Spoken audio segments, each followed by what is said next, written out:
Na, balitulo. Adyo gani kay na okay na uli-ulian si Zach kay ako gadyo ni siyang gitubigan pag abot na mo dress bahay.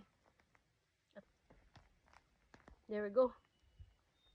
Hinayan na to sa buwag. Kay tulo mangunis sa kabuok, maniwang ni pag naa sa pilra. Kay tulo. So ato na lamang sa buwagon tanawa oh. Adyo tag mabuhi pa ni atong itanom og kanang nailawon. Lawon na to sa pagkatanom. Para manghugat.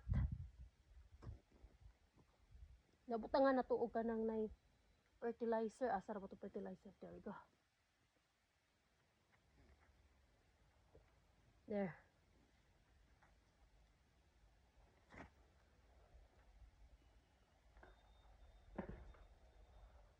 Di mag-hope na lamang ta nga mabuhi. Nga unta mabuhi ni siya. Kay dako na ra ba. Luoy manggugubutanaw nga sa man ni oy pasagdaanan nila mga tanom ba nangakuan na gud siya nga kanang nay nang uga kay wa na nila tubigi. Kanang haw na lang magikuha. Basin mabuhi pa no. Harvesta. Butang na to diri pikas ang isa itapad ra na to. Tara guys, ako nang nabutang siya. Ba isa, maghuwat ra ta sa kanang nagikuha ni Yara to dito. Nagkuha siya ako sa gisugo, kuhag manure.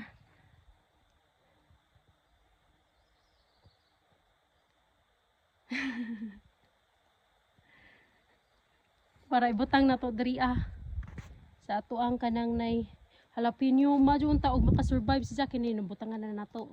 Ni na lamang duha. We need another front end loader load. Kagamay ras diyang gikuha. Yeah, you can put in there. Be careful. Put inside the hole.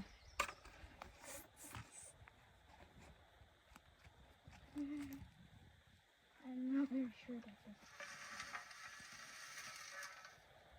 Good job. Is that good? Yeah, get one more. To the other one. Oh, you can bury that one. Coming. One more.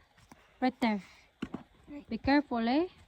Okay, I'll try. I'm not very careful when there's a big shovel. It's harder to be careful because it's big. But Good job, princess. now these guys can enjoy their brand new house. A brand new house.